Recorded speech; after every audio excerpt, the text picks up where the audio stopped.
একটা mafia party, একটা mafia শক্তি, এটা একটা ফেসিবাদী দল। সুতরাং রাজনৈতিক দলের কোনো তকমা দিতে চাই না।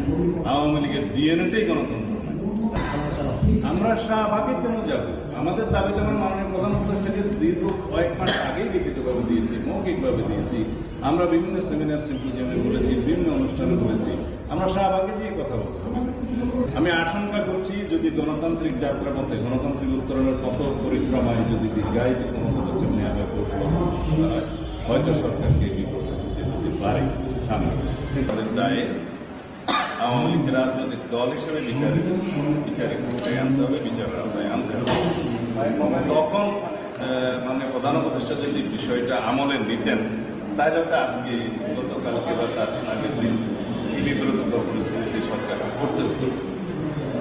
আমরা বাংলাদেশের জনগণের চাহিদা অনুসারে, জুলাই গণঅভ্যুত্থানের আকাঙ্ক্ষা অনুযায়ী এদেশের মানুষের কথাগুলো আমরা বলেছিলাম যে পৃথিবীর বিভিন্ন দেশের নজির আছে যে সমস্ত ফেসিবাদী দল গণহত্যার জন্য দায়ী, মানবতা বিরোধী অপরাধের জন্য দায়ী, তাদের বিরুদ্ধে দল হিসাবে তাদেরকে বিচারিক প্রক্রিয়ায় নিয়ে এসে সেই দলকে নিষিদ্ধ করা।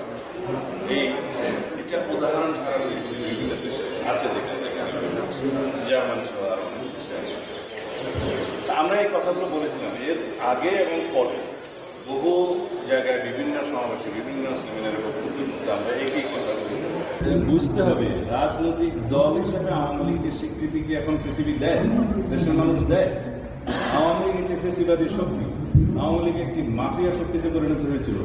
আওয়ামী লীগ দীর্ঘদিন ফেসিবাদ এবং মাফিয়া তন্ত্রের চর্চা করেছে বাংলাদেশের মানুষের উপর, এবং তারা যে অত্যাচার, নিপীড়ন, নির্যাতন, গণহত্যার মধ্য দিয়ে তাদের পরিসমাপ্তি ঘটিয়েছে, নিজেদের রাজনীতি ঘটিয়েছে।